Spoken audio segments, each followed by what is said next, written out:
hoje, e por falar em chique, hoje nós temos um convidado para lá de especial.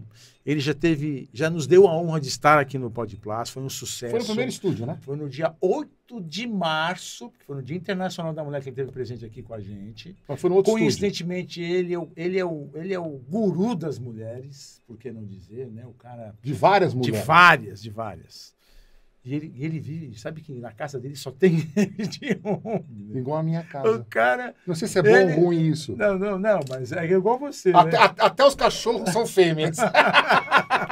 Então, hoje, o doutor Arnaldo Gambiardi está nos quase presenteando mais uma vez e nós o convidamos por um motivo muito especial. Ele acaba de lançar um livro sobre fertilidade, caminhos de conquistas. Um livro... Olha que bonita olha a capa. Que coisa fina, bonita, olha só, a expressão máxima do amor de um casal é o desejo mútuo de ter um filho. É a vontade explícita da realização do sonho de estarem juntos cuidando de uma nova vida. Nada mais interessa. Tudo além passa a ser só detalhes. Coisa linda. Coisa de alguém que é sensível, né? E olha só. Olha que coisa mais fina, mais chique. Você pode abrir? Posso abrir? Pode, por favor. Estou aqui para isso, claro. Você vai abrir? Não, pode. Vai abrir, eu vou assim? abrir aqui. Não, mas ele me permitiu. Olha só. E aqui... O meu grande mestre... Gente, olha essa foto. Isso aqui é foto para aparecer na capa da revista Time, o Homem do Ano. Olha só. Ficou boa essa Ficou foto, boa. né? Filtro Paris. Deixa eu ver se tem uma coisa aqui. Chique isso aí, meu. Não. Vocês... Depois ele precisa fazer E um sucesso, né? Porque ele compilou aqui... Quantos me anos? corrija se eu estiver errado. As perguntas Vamos mais apresentar ele para ele frequentes, participar né, da professor? conversa, vai? Apresenta tá ele. aqui, Já tá está apresentado. Bom, eu vou começar Arnaldo. falando o seguinte, que não tem momento mais feliz do que estará com vocês. E não vou esquecer desse dia 8 de março, foi um dia que eu comentei que comemora-se o Dia Internacional da Mulher, que é um dia que a gente acha que deve ser sempre comemorado. E como já tem alguns vídeos comentando, que é falado que metade do mundo são mulheres e a outra metade foram pessoas produzidas por mulheres. Então, as mulheres são fundamentais. E esse é o motivo pelo qual eu sou um ginecologista, não sou um ginecologista por acaso. Foi uma escolha muito bem feita. E eu sou uma pessoa abençoada por Deus, por estar numa profissão que realmente eu gosto. E como você comentou, estendeu também, eu vivo numa família povoada por mulheres, o que é um privilégio ainda maior. É uma privilegiada pela minha mulher que eu tenho, pelas filhas que eu tenho, por 2 netas que eu tenho e mais um neto também recente, que tem agora mais ou menos uns 9, 10 meses. E além de estar num mundo que as meninas que trabalham comigo são enfermeiras. Então, é um mundo totalmente das mulheres e por isso me considero uma pessoa privilegiada. Não tenha dúvida. Estou feliz por estar aqui mais uma vez. Espero já de antemão que eu quero que me convide tantas vezes quanto vocês desejarem. E se vocês não desejarem também, eu virei com prazer. Será um grande prazer ter você aqui sempre. O Arnaldo, me fala uma coisa. Estou vendo aqui seu livro em primeira mão. Me conta um pouquinho desse livro. Eu vi que aqui que é a 5ª edição. Sim. A primeira vez que você publicou ele, que ele saiu, a primeira edição, foi que ano? Bom, às vezes você faz perguntas que são mais difíceis do que você imagina eu responder. Então, na verdade, eu já tenho uns 14 livros publicados. E todo livro tem uma história interessante. Então, por favor. Na verdade, eu tinha vários livros publicados e depois de um tempo para cá, as coisas viraram automaticamente, principalmente após a pandemia, e-books. E tudo viraram pequenos livros. Eu tenho mais de 25, 28 já e-books, porque é uma maneira prática de você enviar para o paciente. Mas um certo dia eu lendo numa das revistas que o pessoal lê, que foi a revista Veja, falando que as pessoas ainda preferem ler no papel. E aí que as pessoas têm mais prazer e têm mais afeição pelo livro no papel. Eu falei, nossa, eu acho que eu precisaria editar um livro, porque o livro médico tem o seguinte problema, ainda mais na medicina reprodutiva, mas em como toda a área da medicina. Em pouco tempo ele se torna obsoleto. É verdade. Então, é um livro de perguntas e respostas, são 430 perguntas e respostas que abrangem todos os problemas da medicina reprodutiva. Então, era no momento, a primeira etapa, eu ia só atualizar o livro, mas depois a gente vê o que as coisas estão modificando com o tempo. Esse primeiro livro, a primeira edição, deve ter uns 10 anos. Eu estava na 4ª edição, que devia ser mais ou menos em 2016, por aí, Tá. e eu resolvi atualizar. E eu expandi o capítulo com outros capítulos que não existiam no primeiro, como, por exemplo, a produção independente, que nós chamamos hoje em dia da produção solo, né? Que é aquelas mulheres que desejam ter um filho sozinhas, sem ter um parceiro, que vale para a mulher, mas para os homens também. Eu dei um ênfase mais para os casais homoafetivos, que tem hoje em dia se expandindo também, e os tratamentos foram mais liberados também para eles. Então, eu fui expandindo para alguns itens importantes que não eram muito falados há alguns anos atrás, talvez há 6 anos atrás, mas vem crescendo. Então, aquele livro que era para ser só uma atualização, tornou-se um livro ampliado também. Arnaldo, deixa eu te fazer uma pergunta que quando eu vi, eu não tinha recebido o livro, senão eu tinha dado pelo menos uma folhada, mas eu recebi a capa. Aí eu vi 430 perguntas. Se você pudesse, sei lá, claro que não é fácil, sei lá, 2 perguntas mais frequentes e mais difíceis Que mais faz, de você responder, a mais frequente que mais fazem, claro, e a mais difícil de responder dessas 430 no mundo da reprodução humana. O que você falaria para nós? Olha, vou dizer, uma das coisas que mais cresce na medicina reprodutiva, e é uma coisa que vem da evolução da ciência da medicina reprodutiva, é o tratamento com óvulos de doadora, porque cada vez mais as mulheres estão adiando a maternidade, ou adiando a própria maternidade porque desejam aquela carreira profissional que evolui, ou umas outras demoram um pouco para arrumar o seu parceiro ideal, de ser o seu próprio marido, e outras também descasaram, casam novamente, muitas com idade bem avançada, já têm seus filhos do primeiro casamento muitas vezes, mas casam com um homem mais jovem que não tem filhos. Só que ela não tem mais óvulos capazes de serem fertilizados por causa da idade que ela tem. Então, agora você convencê-la, fazer entender que os óvulos dela, nessa fase da vida, não são mais capazes de produzir embriões saudáveis, é uma tarefa difícil, e tanto é que numa das frases que eu coloco no meu livro, uma parte mais avançada, quando certa vez, em perguntas pelo Instagram, me perguntaram o que eu sentiria se eu soubesse, nesse momento da minha vida, que eu fui concebido por um óvulo, minha mãe me concebeu por um óvulo de uma doadora. Eu achei uma pergunta muito interessante, e num texto eu respondi nesse livro que era para abranger a maior parte dessas pacientes angustiadas que ainda não aceitam. E eu falo que eu teria muito orgulho da minha mãe, porque eu saberia que eu fui muito desejado, diferente até de uma gravidez que foi inesperada. Eu mostraria também que no passado, quando nós falávamos de bebês de proveta, era uma coisa estranha e hoje em dia faz parte do nosso convívio. Eu responderia também, eu saberia que o que era antigamente mães solteiras, hoje em dia são as mães solo, porque é uma coisa muito mais frequente, e aquelas famílias que tinham filhos homossexuais, que escondiam os seus filhos por ter vergonha, hoje em dia abraçam os seus filhos junto com seus companheiros ou companheiras do mesmo sexo. Abel, desculpa, só para a gente não perder isso, que eu acho que é uma coisa tão interessante, tão na moda, ou tão...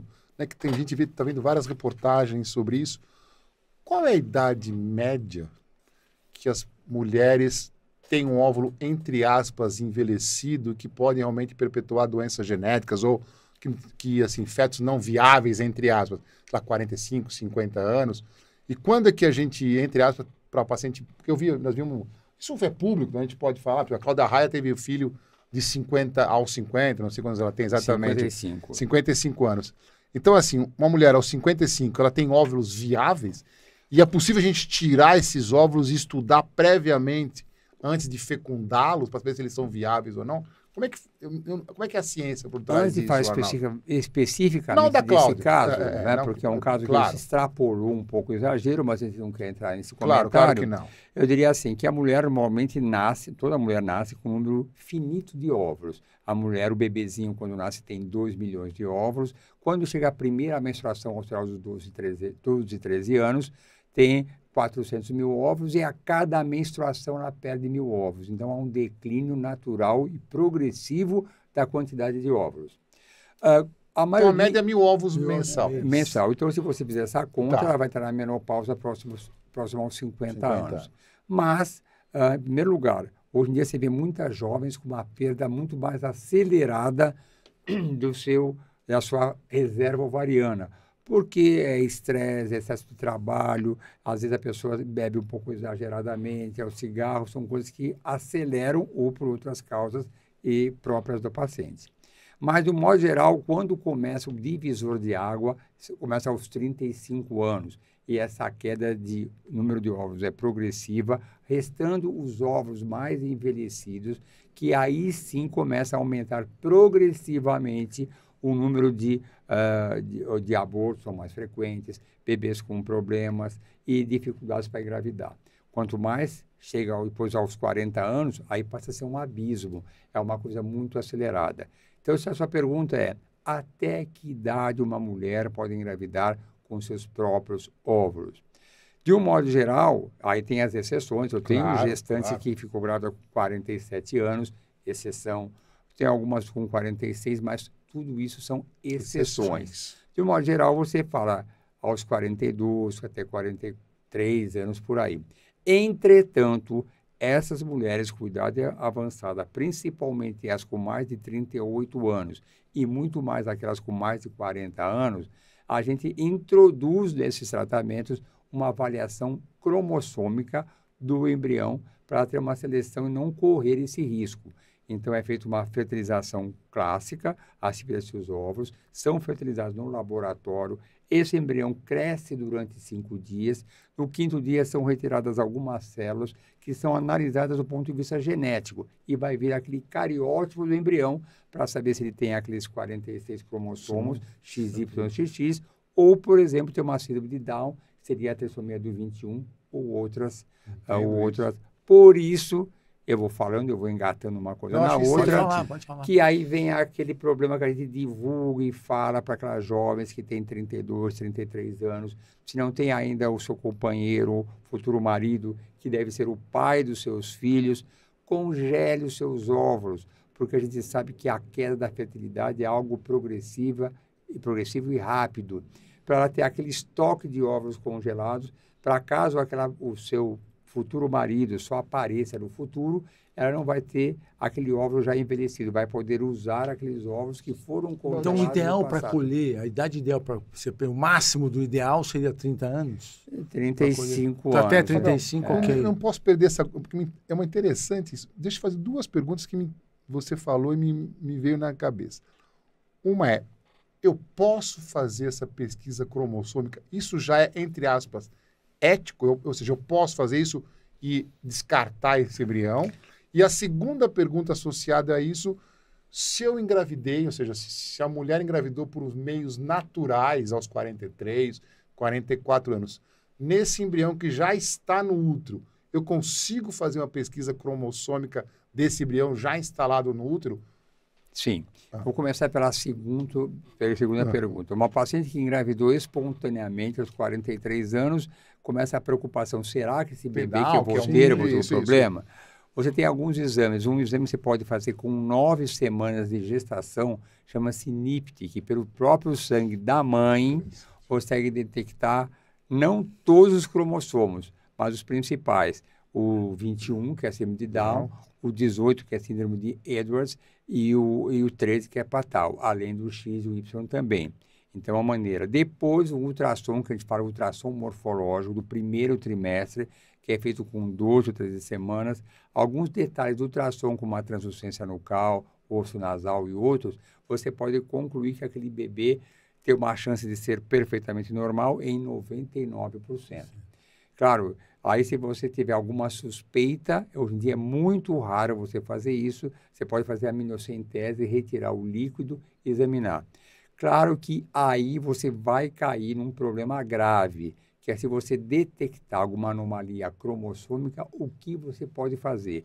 Do ponto de vista legal e ético, absolutamente nada com essas doenças que são compatíveis com a vida.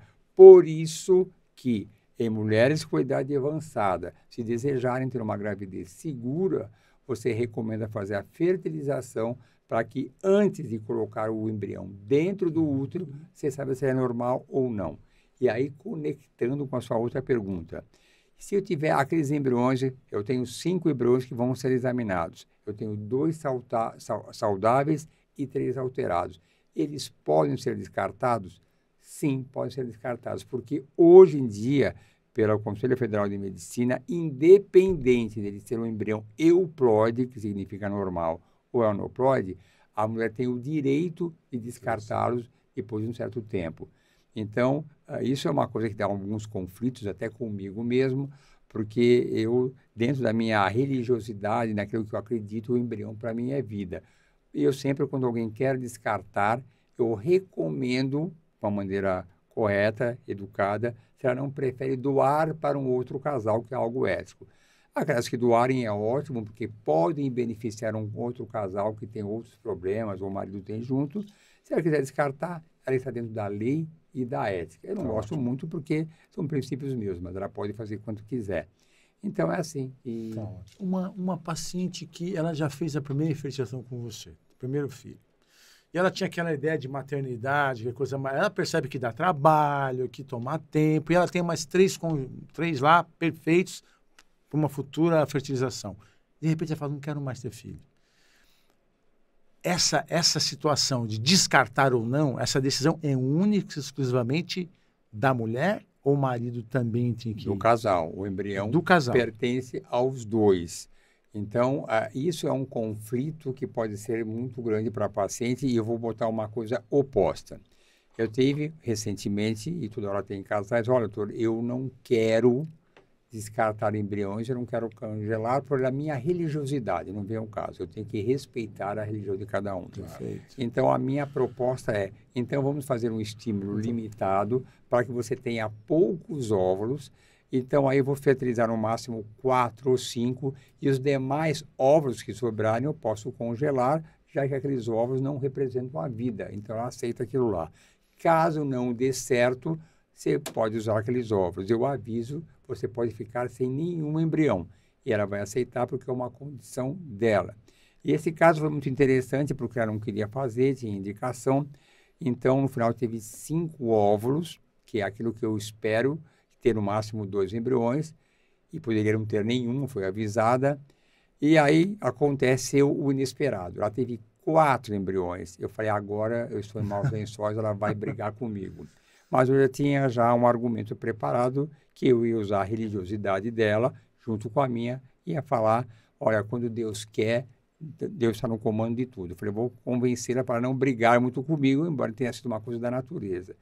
Mas como a fartura sempre faz bem, ela foi mais rápida do que eu falo. Antes de mim, doutor, que bom, né? Quando Deus quer, não tem jeito. Eu falei, graças a Deus, ela já engravidou e tem mais 2 embriões congelados.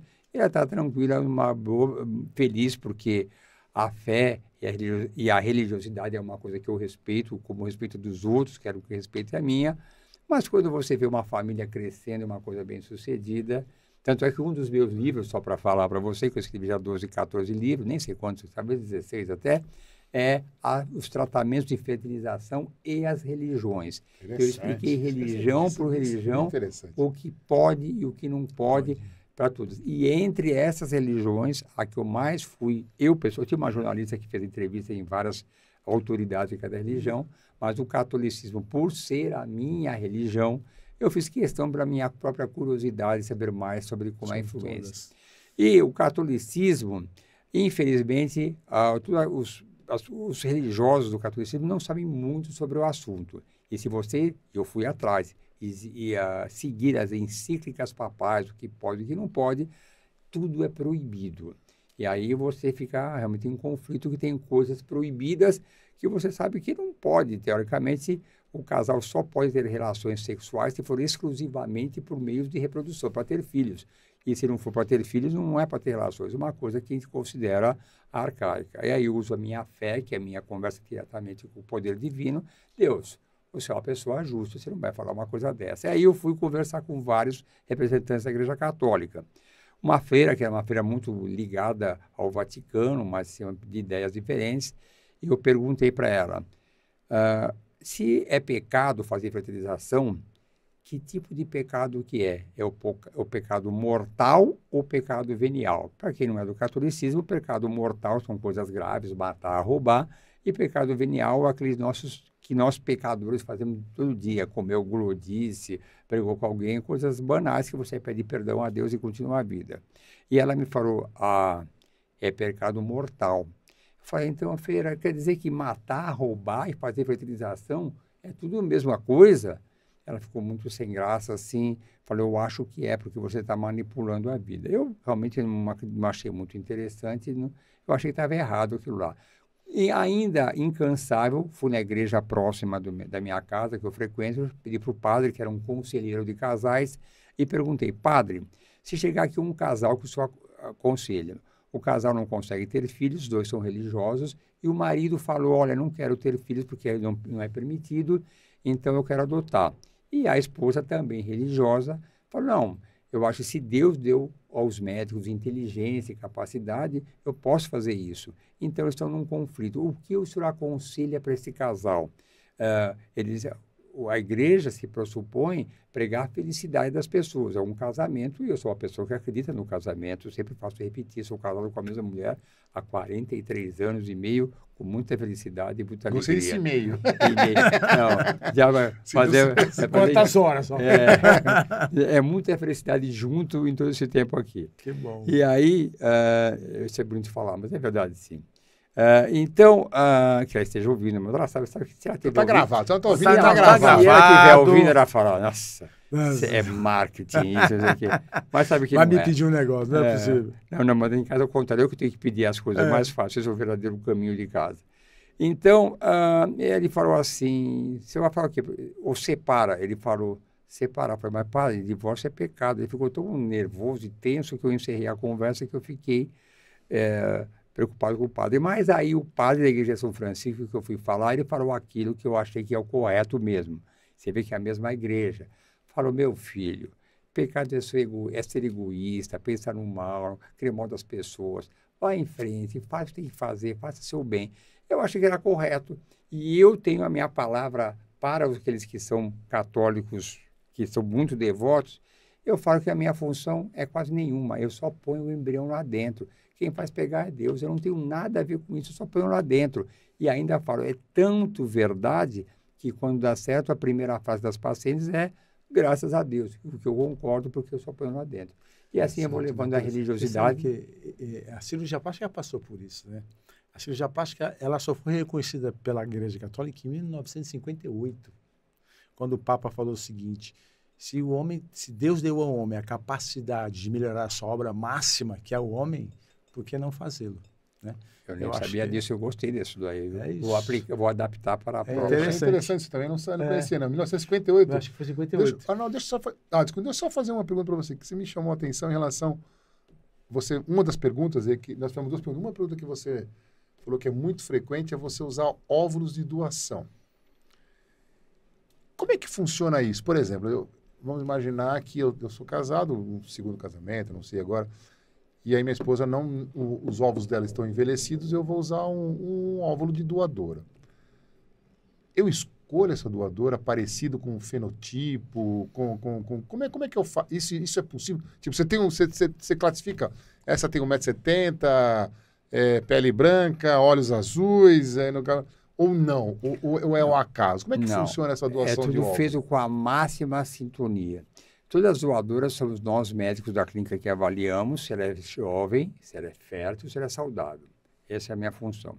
Eu passo para uma enfermeira que trabalha comigo há mais de 25 anos. Essa doadora preenche o cadastro que ela se autodescreve. Cor do cabelo, da pele, de estrutura física, desde qual o trabalho dela, sobre a família, alguém morreu, alguém não morreu, como é que ela se diverte. A gente pede para ela fazer uma frase para a eventual receptora, para ter uma ideia da intelectualidade. Ela põe uma fotinho de criança, porque não deve, é anônimo, e põe o tipo de sangue dela. Então, até aí, tudo bem. Aí vem a receptora, que está numa situação que quer saber.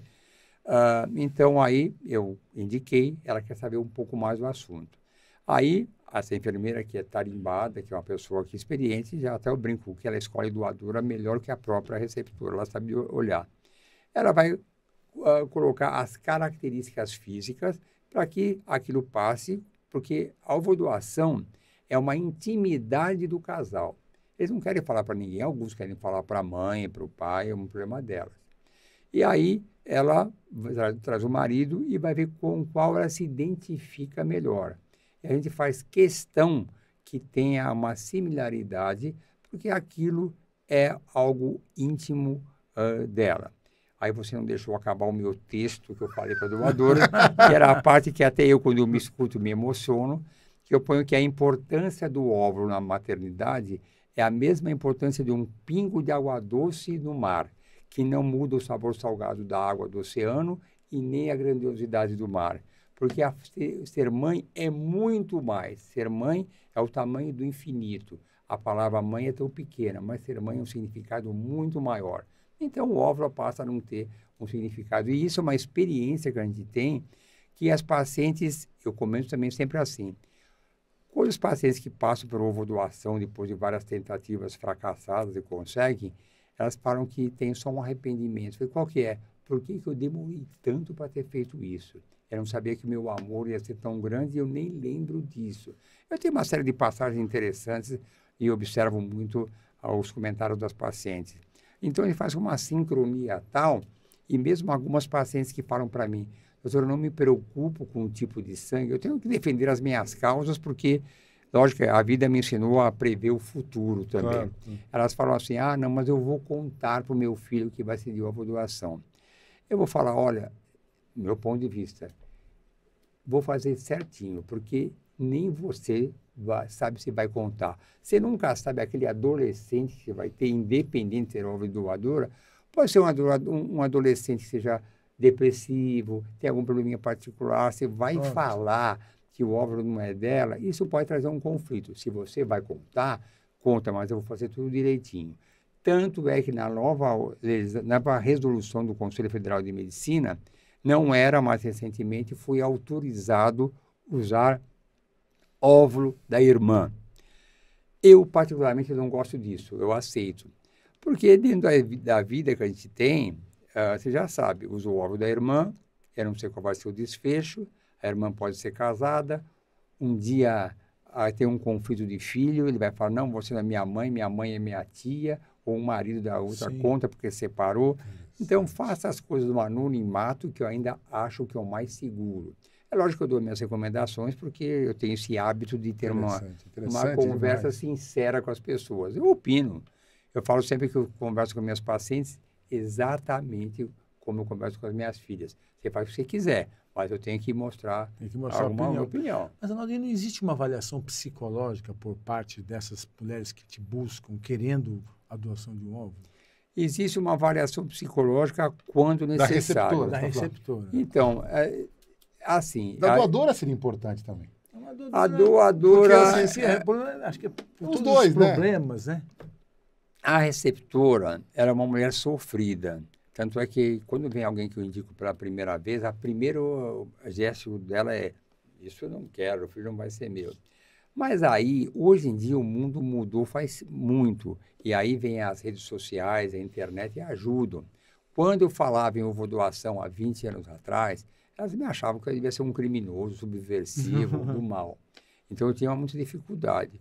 Hoje em dia, se você vai no Google e clicar ovodoação, egg donor, vai ter tantas postagens.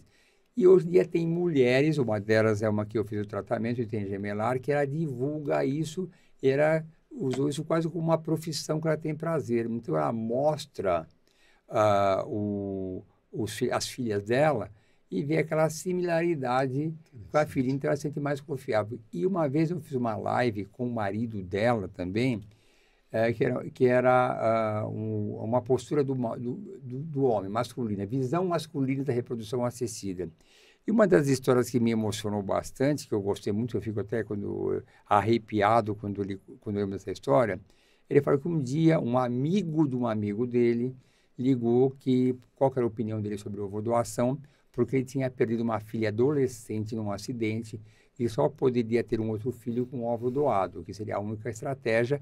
Ele queria ter um filho porque que era uma maneira de amenizar aquela dor do casal, que eu entendo perfeitamente. Ele sabia que ninguém vai substituir ninguém, mas ia amenizar.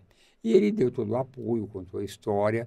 E ele fez. E depois de um tempo, esse amigo do amigo ligou agradecendo que, graças a esse apoio que ele deu, ele teve um filho com doação e isso tornou a vida dele e da mulher muito mais agradável. Interessante. Arnaldo, deixa eu te falar, todo mundo sabe, assim, aqui quem acompanha nosso canal são vários médicos, tem muitos alunos de medicina. A gente sabe que a mulher nasce com o número X, como você já falou, de óvulos, e o homem não nasce, né? Tem, entre aspas, produz o gameta sexual até o findar da sua vida, na teoria. Então, provavelmente, a falta de óvulo é muito maior do que a falta do gameta sexual masculino, do espermatozoide. Tenho essa sensação. A minha pergunta é, com certeza você deve também ter doador de espermatozoide, doador de gameta sexual masculino. Em alguns casos, assim, o casal é o homem que não consegue ter, então engravida de um espermatozoide anônimo.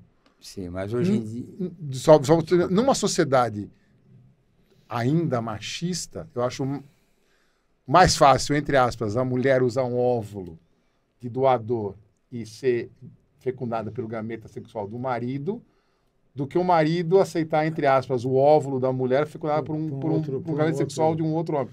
Isso você vê no dia a dia? Como é que está hoje? Desculpa, eu acabei de perguntar. Eu acho que a dificuldade em aceitar é praticamente igual. O homem, lógico, ele luta mais. Eu já tive situações do homem falar, eu sou um defensor da mulher. Eu posso deixar bem claro. Eu sou médico da mulher. Que faz parte das minhas frases do consultório, que para as mulheres eu faço tudo, para os homens é só minha obrigação. Ela é meu foco. E já tive um moço que falou assim, a banco de sêmen eu prefiro não ter filho. Ele tinha um lado autoritário, mas eu não aguento. Isso aí eu falei, você perguntou isso para sua mulher? Porque, na verdade, é assim, todos podem ter problemas. Eu tinha essa sensação. Mas isso é um caso ou outro. Hoje em dia, tem bancos de sêmen. A gente usa banco de sêmen nacional e internacional, porque tem um problema seguinte, que a gente contesta as regras, porque aqui ninguém pode doar óvulos e ganhar dinheiro por isso. Então, tende a qualidade dos bancos de sêmen do Brasil ser de pior qualidade. Porém, é permitido eu importar banco sêmen de fora. E tem esses escritórios aqui. E esses doadores desse banco de sêmen no exterior, eles vê por aí filmes que eles ganham universitários, 200, 300 dólares e ganham.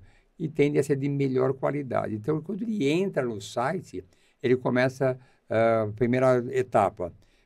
Estatura, cor da pele, cor dos olhos, cor do cabelo, assim por diante, e vai ver uma primeira leva de doadores. Ele vai estreitando essa pesquisa, lá pode, até chegar a conversar com o doador.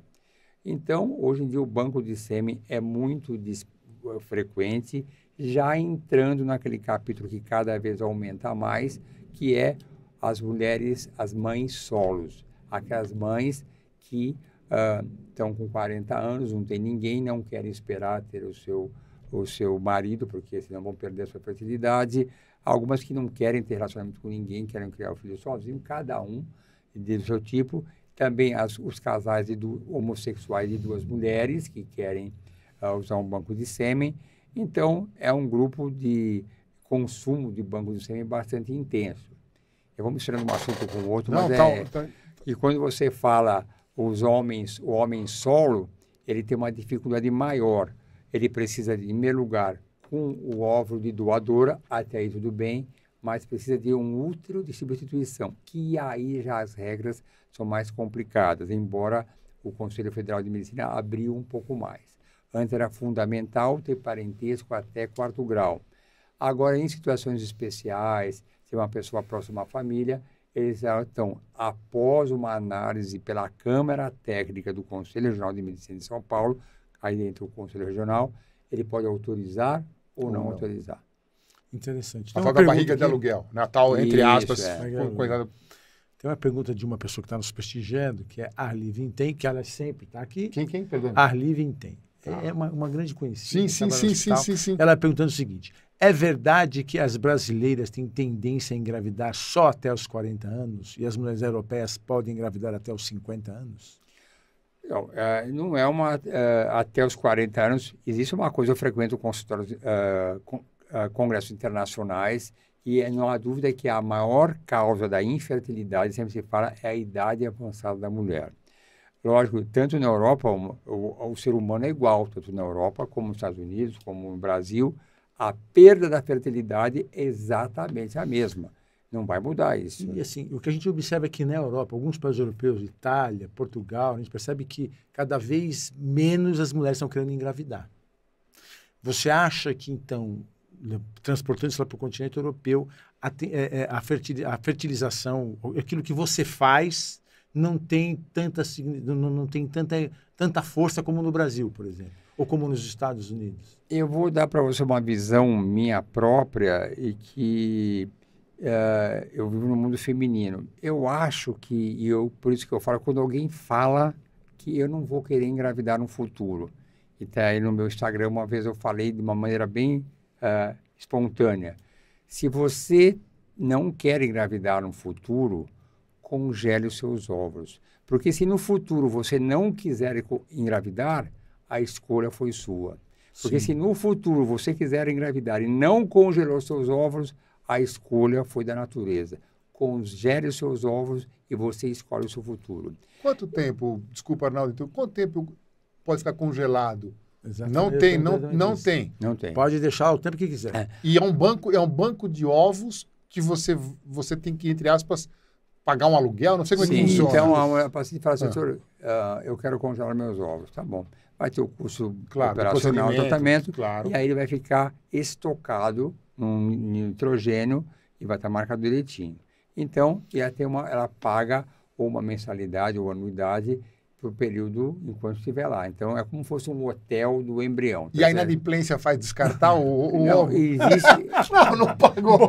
Bota no arquivo. Não, existe, como é que funciona existe isso? Sim o contrato que se houver em caso de morte, né, tudo isso a gente pensa, né? De 3 anos, tá? Ela autoriza o descarte, porque senão existe um acúmulo de pessoas que não querem tomar uma atitude, mas está lá, após 3 anos, caso não apague, caso desapareça, alguém morre, alguma coisa, você está já autorizando. Lógico que existe assim mesmo alguns conflitos. Não, eu imagino, eu perguntei completamente leiga, mas não, é interessante. Mas fica imaginando assim, de repente... É que nem aluguel, entre aspas. Você não pagou, tá despejado. Não é só isso. Essa casa aqui tá cara, eu mudo de casa, né? Tipo, existe isso? Tipo, ela assim, com o Arnaldo tá muito caro para eu manter lá meus ovos. Com o Abel tá mais barato. Vou lá no... Acho que não, né? Não, porque não há uma diferença com Não, eu tô brincando.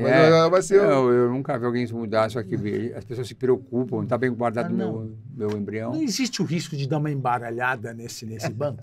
Não, porque é muito bem vigiado, muito organizado. Já tem bancos de sêmen, não tem aqui, mas eu recebi, está no meu Instagram também, sobre a inteligência artificial no comando do banco de sêmen. Eu acho que no início devia ter, no início, eu acho que é uma responsabilidade muito grande, já teve histórias, teve alguns anos atrás. Eu estava vendo até um seriado com a Elane lá em casa, e se eu não me engano, foi uma coisa mais ou menos assim, de uma enfermeira que trabalhava num banco de óvulos, e ela, por um acidente, derrubou lá um monte de coisa, saiu socando lá dentro e misturou, embaralhou. Eles vêm com um negócio cravado na palheta, que é o que contém o embrião. Mas teve uma história que foi um engano lá e deu um problema que foi há uns 4, 5 anos atrás. Eu não lembro muito bem qual foi o desfecho final, mas foi uma notícia internacional. Que isso aflige muitos, porque isso, como vocês comentaram de outras situações, coisas que se tornam públicas, um caso isolado, ele se espalha para outras situações e você fica... Eu lembro no hospital que eu trabalho super seguro, e uma vez houve uma troca de bebê, mas não foi uma troca verdadeira, por uma fração de segundos deixou lá. E a pessoa que estava lá, o casal, lógico que ele se aproveitou da situação, criou um certo pânico, e, na verdade, não era uma coisa assim. Foi um descuido da enfermagem que teve lá muito sorrateiro. Estava certo, só trocaram de quarto, né? Entregaram no quarto. Assim. Então, a gente sabe que a gente vive num clima de perigo no nosso trabalho de médico, sempre alguém querendo se aproveitar de uma situação, de um deslize qualquer. Mas é tudo muito bem articulado e, nesse ponto, a Anvisa, conosco, ela é muito rigorosa. É uma vigilância que ultrapassa os níveis de aceitável. Eles exageram alguns cuidados, alguns são pertinentes, outros a gente acha que alguns exageram. Isso de visita clínica, dessas coisas. Fiscalizar. E é pesado. Vem 4, 5 fiscais, pega um prontuário, vê direitinho. E toda a clínica não tem nenhum interesse em descuidar, porque sabe, um descuido desse, Macula todo um que trabalho macula dele. um trabalho e acabou. acabou. Fecha a porta e vão fazer outra Eu vi que coisa. tinha uns, não é assim, uns problemas no início dessas trocas de óvulo doador sem, não, assim, que a gente escutava folclores em São Paulo, não, óvulos doadores não identificado, semi-doador, não. Tipo, não falava pro casal que era semi-doador, usava semi-doador para, entre aspas, aumentar a performance de sucesso na fertilização. E aí que descobria no RH, não ia fazer O positivo, peraí, impossível. Aí fala, putz, isso aconteceu em São Paulo em alguns casos, a gente né? sabe de quem você está falando, era um caso pontual que teve um desfecho que ele foi afastado e está encarcerado em determinado lugar. Mas aí existia um lado da malvadeza. Eu já tive que ver um caso que eu vi que tinha algo estranho, porque chegou até mim depois. Mas são casos isolados, como pessoas do mal têm em qualquer profissão. Claro. Esse é alguém que era do mal e realmente... Eu não estou aqui julgando porque eu não conheço, mas a história que folclore saiu, né? A justiça penalizou da maneira adequada, segundo o que foi apresentado. Então, também interessante. Não vai buscar... Já aconteceu alguma vez, na sua experiência, que é bem grande, de fazer todo o trâmite, tudo certinho, você tentou uma vez, não deu certo, tentou a segunda, não deu certo, e aí, bom, foi para casa, e daqui a um mês ela liga para você, eu estou grávida, engravidou naturalmente. Hoje, eu tive um caso super interessante, que é aqueles casos que você vai ver que Deus não comanda hoje, de agora, 3 horas atrás. Tinha uma paciente que eu tenho, muitas pacientes que vêm da Angola, uma delas estava cansada, tinha feito vários tratamentos, e aí ela já veio que era usar óvulo de doadora. Era uma indicação razoável, e a mãe, que veio junto, ela sempre, mas não tem jeito mesmo, era um caso muito difícil, mas não tem jeito mesmo. E ela, com um jeito muito educado, não estava dando muita atenção para a mãe, eu já estou decidida. E a mãe sempre, aí foi para a enfermeira cuidar disso, também sempre cutucando que não queria isso. E foi para a doadora, selecionou a doadora, ela falou, ela menstruou. Hoje, estou repetindo que é hoje, não é hoje. É hoje. Se pudesse filmar, aí eu falei, tá bom, vamos ver o ultrassom. Quando eu olho, ela estava grávida de 7 para 8 semanas. Era nidação, esse sangramento é da nidação. Aí eu falei, sangramento. E aí o antiório com aquela coisa assim, ela com aquele negócio, vou começar meu tratamento com a doadora.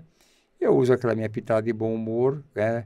Eu falei, sinto muito, mas eu não vou fazer seu tratamento, eu estou encerrando por aqui nosso tratamento.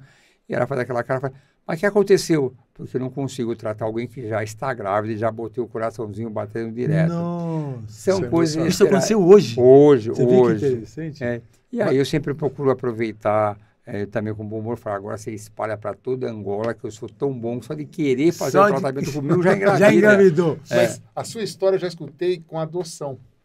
De casais isso eu já vi também. Que tipo, adotou e engravidou natural. Eu já escutei algumas vezes amigos, eu escutei essa história. Porque existe todo um estresse, uma passagem. Tem uma história que chegou, uma paciente que tinha embriões horríveis, muito feios, muito ruins.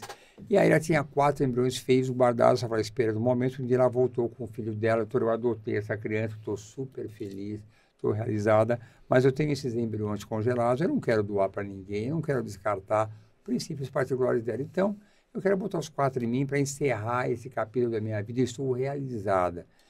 Embora não seja o comum, quero deixar bem claro que o normal, hoje em dia, é bom para quem estiver ouvindo, é transferir um embrião de cada vez. Um por vez hoje? Um por vez.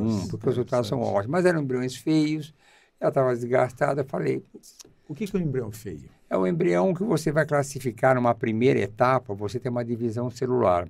E de acordo com a evolução, você vai classificando a qualidade. Por exemplo, nesse caso, no 3º dia, a expectativa é que tenha 8 células.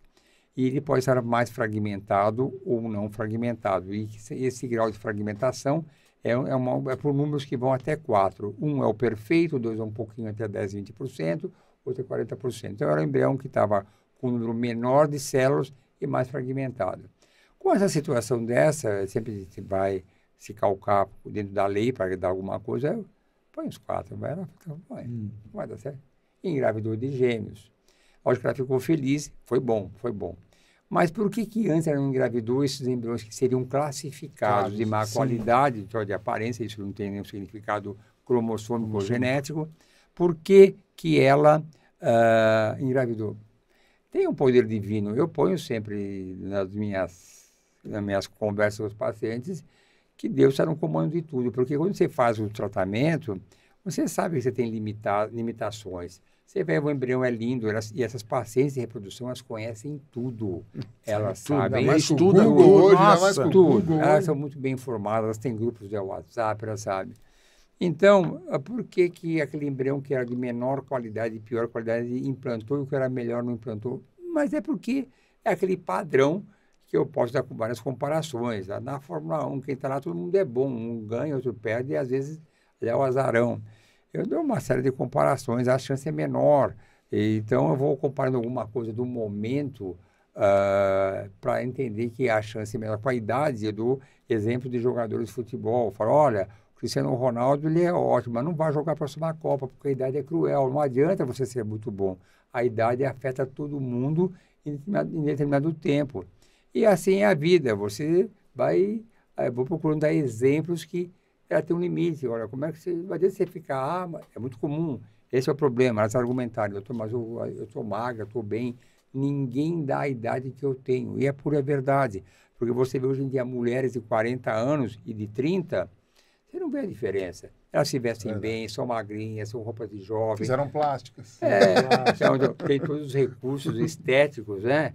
Então, ninguém da idade dela, que eu concordo com ela, mas só que o ovário dela está com os óvulos envelhecidos.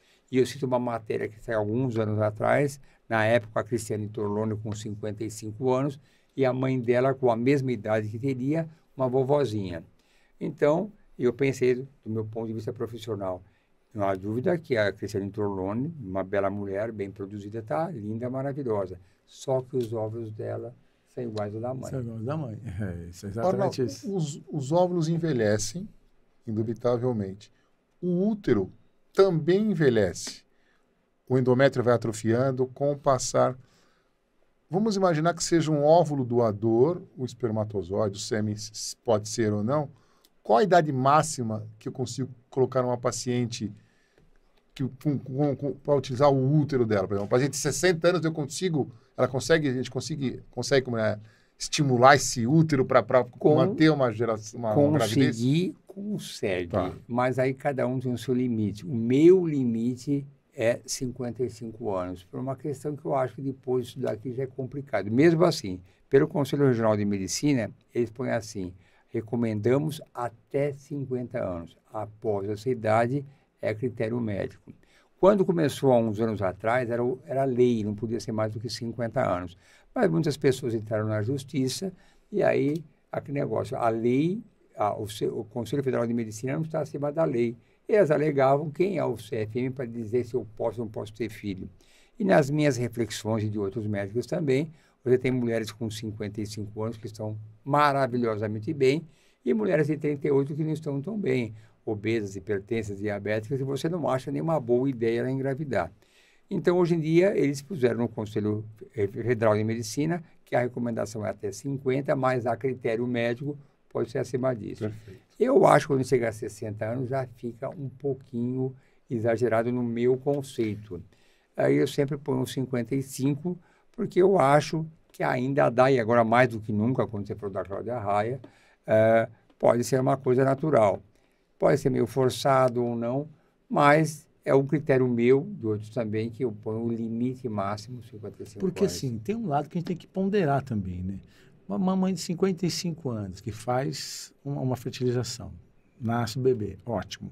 Quando essa neném tiver 10 anos, ela vai estar com 65 anos. Quando ela tiver 20 anos, ainda na fase de faculdade, ela vai estar com 75 anos. Mãe-avó, né? Tipo mãe-avó. Não, mas não é nem isso, é questão de saúde, né? A chance de você deixar um órfão aí, ou você não ter condições de... Essa é uma muito pergunta grande. que eu ia fazer, que é completamente... Mais uma Porque vez, eu o falo bom que é senso, ignorância. entendeu? Eu imaginando que deve chegar, isso sem qualquer tipo de preconceito. sem qualquer Não, tipo claro de... que não, mas a gente Mas tem que deve ser chegar realista, uma paciente de 70 anos que Quer ser resolveu mãe. ter filho aos 70 anos. E aí fala assim, não, eu sei que eu não tenho capacidade fisiológica de usar o meu útero, mas eu quero um útero doador. E aí eu fico imaginando qual que seria a ética de você promover um filho para uma mãe de 70 anos com útero doador. Vai acontecer mais do que você falou. Imagina, 70 ela ter Não. filho. Quer dizer, Não aos vai, quando não vai ver tiver o filho 20 anos, crescer, tem né? 90. Não vai ver o filho crescer. Isso não pode. Ou na teoria pode, né? Porque nada impediria isso. Tem que ter um limite. Um pouco ao contrário de vocês, eu não subestimo a idade das pessoas com 70, 75. Eu também não, hein? Eu também não. Não. Tem as panteras Não é hoje subestimar em a dia. idade, é estatística. E aí, pelo amor de Deus, eu não estou aqui mas julgando, é assim, porque Mas hoje em dia deve começar a motivação de cada um faz a pessoa despertar para coisas que você inimagináveis. Concordo também plenamente. Então você tem filho, você vai atrás. Agora, existe um limite, sim.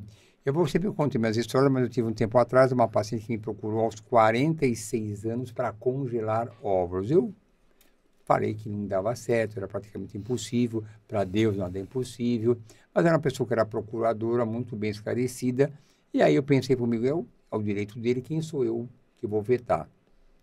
E congelei 4 óvulos dela.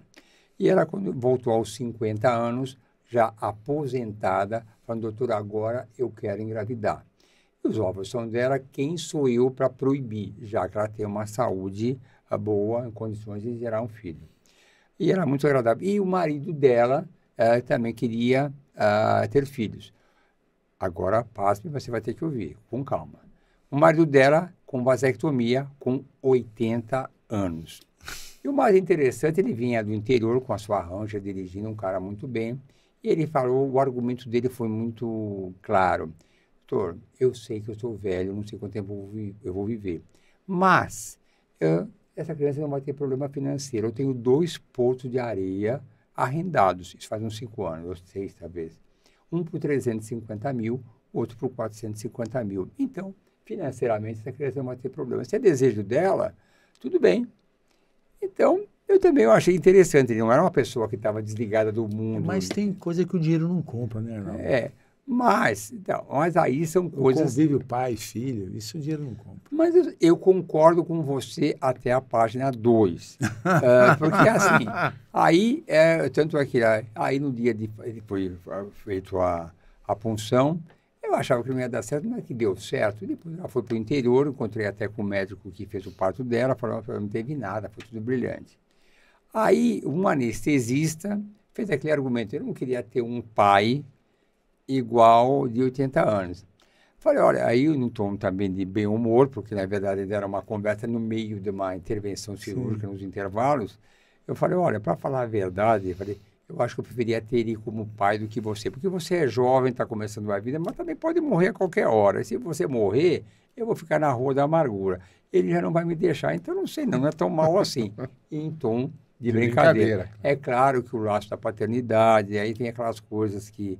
Aí você começa a falar, mãe solo, não vai ter um pai, mas tanto o pai vai, separa, maltrata a mãe. Aí tem todos os desfechos que podem ter. Possíveis e imagináveis. Então, às vezes você vai, bom, que Deus abençoe esse casal. Não tem como ser, né? É mais difícil. É difícil. Então, essa medicina que o Arnaldo faz, essa medicina da reprodução, que como está aqui nesse prefácio dele, não é prefácio, mas nessa frase que ele coloca, muito que não tem que a expressão máxima do casal realmente é a maternidade, e você trabalhar com isso, eu imagino a emoção e, ao mesmo tempo, vários dilemas, porque assim, é uma coisa divina, né? Assim, a maternidade existe uma coisa que acho que todos nós passamos. Eu, quando eu me formei médico, eu achei que aquele era o dia mais emocionante da minha vida. Na hora que eu fiz o juramento de Hipócrates, não, acho que não vou ter outro dia igual a esse, né?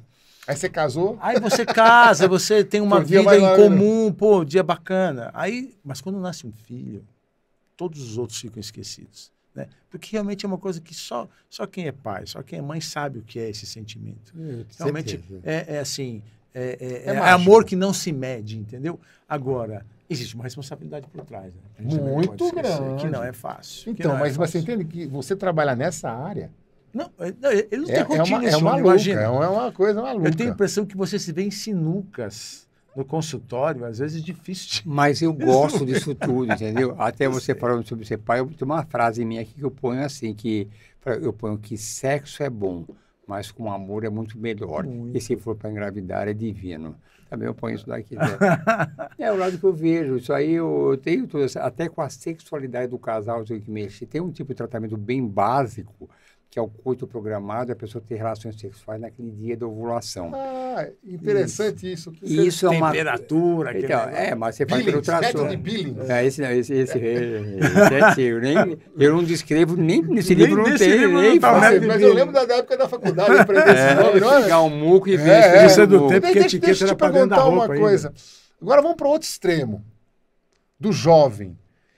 Existe infertilidade de pessoas jovens, assim, se eu falar causa, eu não sei, tipo, sei lá, ovário policístico, eu não sei qual que são as duas causas, eu não lembro mais.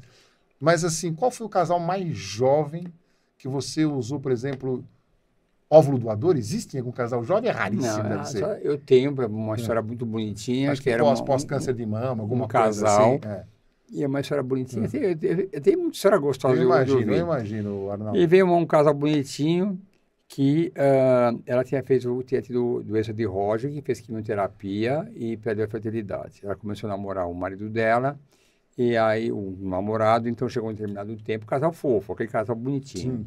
Aí ele falou, olha, eu vou terminar o namoro com você porque eu não posso dar filhos para você. E ele é um cara bacana e romântico, falou, isso não importa porque é você que eu amo, e casaram. E não existia, nem sabiam de ovulação. Casaram para não ter filhos. Nesse intervalo, uma cunhada, a irmã, veio lá para se tratar e viu um livro meu sobre ovulação. E falou, que interessante. E eles me procuraram, por isso aqui, e engravidaram de gêmeos. Eu achei o casal tão bonitinho. Que legal. Porque o cara abriu mão, mostrando que o amor dele era maior do que o desejo de ter filhos, se entregou e nem sabia que tinha A possibilidade de engravidar por você ovulação. deu essa possibilidade. E essa é a alegria que me dá todos os dias. Você ajudar as pessoas a ter suas famílias em situações que eram inimagináveis, como o caso de mulheres que casam tardiamente e usam óvulo de doadora, e depois elas têm aquela emoção da maternidade completa, porque eu, na minha vida, eu entendo, e como eu falei, que quando a pessoa fala que não vai querer ter filhos, ela deve congelar seus óvulos, porque um dia a vontade vai chegar, e é muito comum elas falarem, doutor, eu nunca quis ter filhos, é sempre assim. Tem aquele reloginho biológico que dá aquele clique na mulher, né? Eu acho que é o momento que a pessoa tem. Ô, Arnaldo, nós estamos infelizmente... Mas quem quiser comprar os Comprar o seus seu livros, livro. como é que faz? Olha, São vários, hein? se- Aqui, ó. Não, ele falou Quantos 14 livros. eu nem sei quanto. Não, tá, 12, porque- 14, mas mesmo assim é uma deixa eu produção absurda. Sim. Livros leigos, né? Para leigos, Não, né? eu tenho 3 livros que é para médicos, que Tá. é para ginecologista, que é um de reprodução assistida, um de coito programado e inseminação e um de preservação da fertilidade em pacientes É oncológicos. interessante isso. Que é uma coisa muito importante. Depois eu fui dividir em etapas, ciência de religião e outros. que Isso são é um livros- tema que a gente precisa discutir aqui, Abel. Sim. Né? Oncologia, quantos pacientes, né, oncológicos que vão fazer químio, rádio e tem que fazer a... Tem que congelar, congelar os os ovos. ovos. E isso é obrigatório, eu digo isso para o bem de todos, porque ela não vai perdoar um médico que fez um tratamento oncológico e não pensou nisso Não antes. pensou nisso Quando antes. começou isso, era muito comum o oncologista de uma visão assim, não, fica tranquilo, se perder só 20%, você adota, não é bem assim. O sentimento da dificuldade de engravidar é uma coisa que está encravada na alma das pessoas, muito mais da mulher. Então, Sim. é isso. Eu sei que você quer E perguntar. onde compra? Onde compra? Não, aí se você tem a própria editora La Vida Press, que está para mudar o seu site, para chegar ao site novo, mas é La Vida Press é a editora. Eu não sou vendedor de livro, mas se você entrar no meu Instagram, que é Dr. Arnaldo Cambiaghi, vai ter lá um link do livro e tá onde comprar. Você clica lá e cai na editora diretamente. Só para terminar, eu vou te fazer uma... Você nunca... Você tem tantos contos e você transpira isso, Tem um né? livro de contos. Você não pensa em finalizar tudo isso fazendo um livro de contos. Os contos mais interessantes que você já Você vivenciou. Parece você que já estou ouvindo a viveu. minha filha, que você conhece, mais velha, Sim. falando para mim. Porque ela contou que iria ter um livro do Elzimar Coutinho, que era de contos.